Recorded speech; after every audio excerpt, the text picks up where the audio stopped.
Painted painless learning. નમસ્કાર વિદ્યાર્થી મિત્રો, આજે આપણે ધોરણ 7 વિષય ગુજરાતી પાઠ 1 આજની ઘડી રળિયામણી જે સ્વ અધ્યયન પોથી છે એનું સોલ્યુશન લઈ અને તમારી સમક્ષ રજૂ થયા છીએ. ઉદાહરણ મુજબ વાક્ય બનાવો. સાથીઓ મંગળ પૂરો પૂરો સોહાગણ વહાલાજી ગૌરાવીએ. તો આમાં જુઓ તમે, મોતીડે બારે ગંગા જમનાના બધાવીએ ચોક મંગાવીએ. તારિયા તોરણ પુરાવીએ નીર. તો તારિયા તોરણ બારે બંધાવીએ, મોતીડે ચોક પીરાવીએ, ગંગા જમનાના નીર મંગાવીએ. મલપતો થકી મીઠડો હરી અતિ ઘેર આવે હાથીઓ મીઠડા થાય. ઘેર મલપતો આવે હરી હાથીઓ અતિ મીઠડા થકી થાય મીઠડો.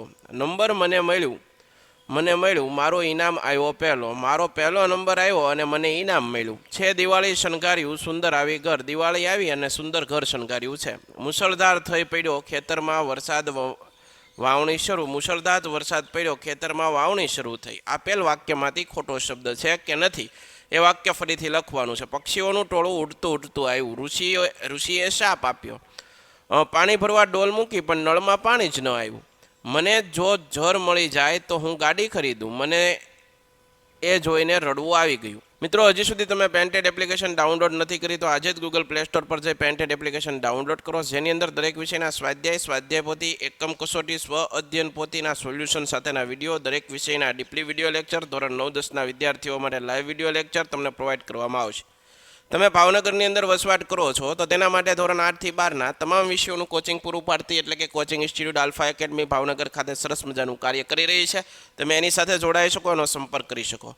યુટ્યુબની અંદર તમને અમારા વિડીયો ગમતા હોય તો અમારી યુટ્યુબ ચેનલ છે પેન્ટેડ યુટ્યુબ ચેનલ. હજી સુધી સબસ્ક્રાઇબ નથી કરી, સબસ્ક્રાઇબ કરો, મિત્રોને શેર કરો. વિડીયો ગમતા હોય તો લાઇક કરો.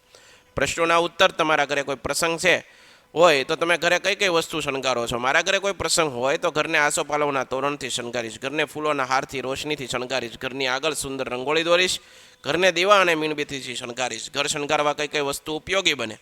ઘર શણગારવા માટે આસોપાલવ, આંબા, નાળિયેર, પાનના તોરણ બનાવવા, ફૂલોનો હાર, રંગોથી બનાવેલી રંગોળી, દીવા, મીણબત્તી, લાઇટની સિરીઝ, પોસ્ટર, આ બધી વસ્તુ ઉપયોગી બને.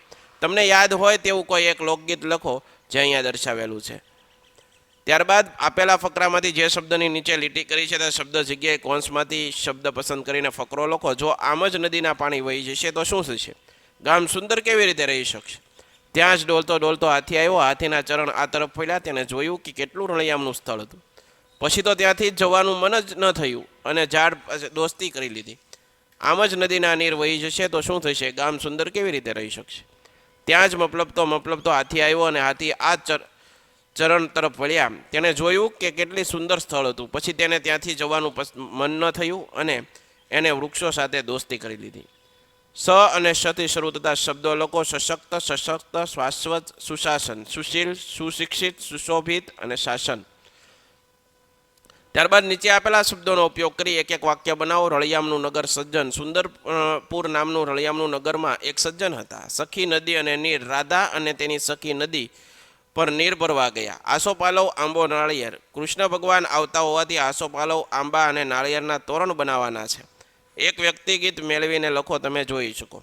તમારા ઘરે મહેમાન આવવાના હોય ત્યારે તમે કેવી તૈયારી કરો? અમારા ઘરે મહેમાન આવવાના હોય તો હું એનું સ્વાગત સારી રીતે કરીશ. ઘરની સાફ સફાઈ વ્યવસ્થિત કરીશ. બેસવા ખુરશી, પાટલો, સોફાની વ્યવસ્થા કરીશ. તેમના માટે ચા, નાસ્તો, ઠંડા પીણાની વ્યવસ્થા કરી. મહેમાન જમવાના રોકાવે તો જમવાની પણ વ્યવસ્થા કરીશું. આ રીતે અમારા ઘરે મહેમાન આવે તો એને કોઈ પણ વાતની ખામી રહેવા દઈશું નહીં. આશા રાખું મિત્રો આ સોલ્યુશન તમને ગમ્યું હશે. ફરીવાર નવા વિડીયો સાથે મળશું. ત્યાં સુધી જય હિન્દ, જય ભારત, ધન્યવાદ. Painted painless learning.